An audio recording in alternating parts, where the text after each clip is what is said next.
A Filipino favorite, Jollibee aims for international growth. It's been in the late Anthony Bourdain dubbed it. Jollibee, a fast food chain based in the Philippines, has become one of the world's largest restaurant franchises, with more than 4,000 stores in 23 countries, including 37 in the United States. For comparison, McDonald's, known for its fried chicken, sweet spaghetti and aloha burger, Jollibee serves fast food with a Filipino twist. The spaghetti, for instance, includes cheese and mini hot dogs, and the fried chicken is meant to be eaten with rice and gravy. While Jollibee first came to the U.S. in 1998, opening locations in areas with large Asian populations including California, Hawaii, and Illinois, the company's latest investments and openings, including one near Manhattan's Times Square, are part of a new strategy that the company hopes will make it one of the. Incorporated in 1978, the company started as a pair of ice cream parlors before adding hot meals to its menu when McDonald's announced they were coming to the Philippines.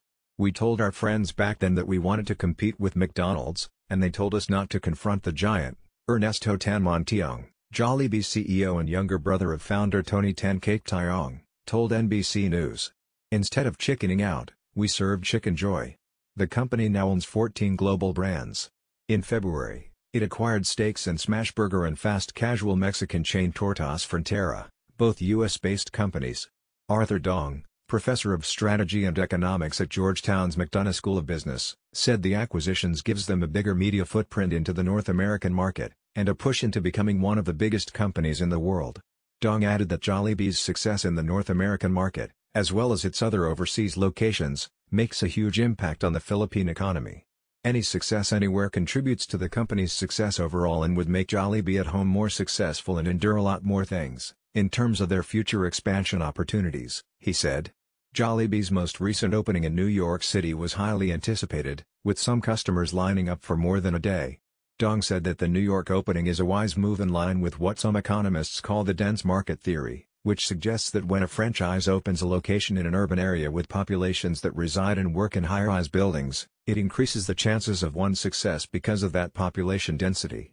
"It's perfect because rather than putting a billboard up to advertise their brand, Times Square is like a billboard's haven itself," Dong said.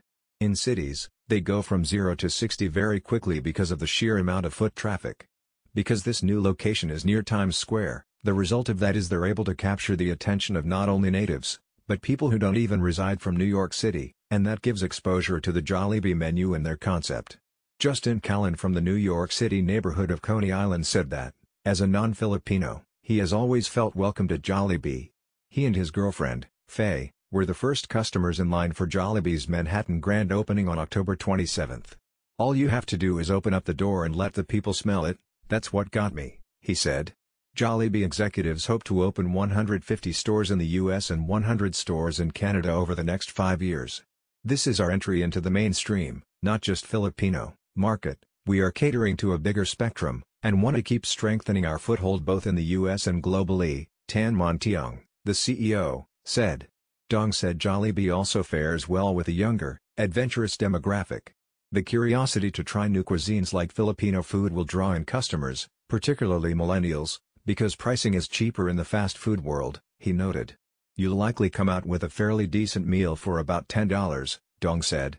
"As a result, that lowers a barrier or acceptance or willingness to try it because you can't lose a lot of money as opposed to a tablecloth restaurant where you put down anywhere between $80 or $100. Jollibee's easy entry into Filipino cuisine.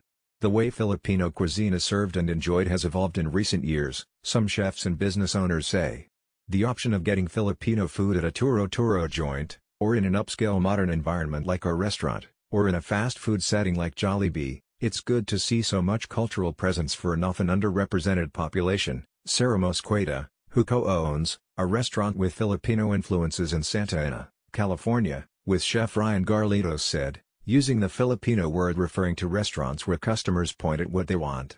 "It's appealing to Filipinos because it's offering a little bit of home, and it's appealing to non-Filipinos because honestly, who doesn't like fried chicken?" she said. Jacqueline Chia Lowry, author of Food Anthology, said that the nature of Filipino cuisine is fundamentally inclusive, from the fact that it's organically a fusion, East meets West cuisine, but also caters to individual taste by the inherent use of sauces. "It stands out because it's exciting to the palate, it's savory, sweet, sour, and at times spicy, Funky or bitter too, she said. The fact that it's adaptable makes it also suitable to present in different forms, from fast casual and street food versions to haute dining, and everything in between.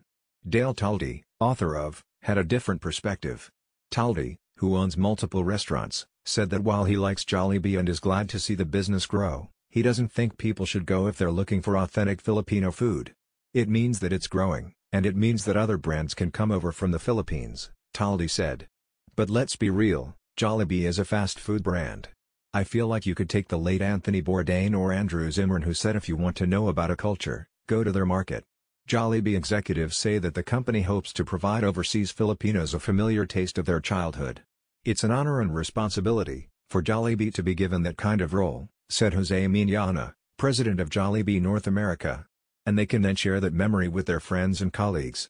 It's really part of our mission to spread this joy, by serving great food to everyone. Alison Escobar is a multimedia journalist from Southern California, based in New York. She reports on race, religion, arts and culture for local and national outlets, including NBC News. Sela Blancafleur is a reporter for NBCnews.com.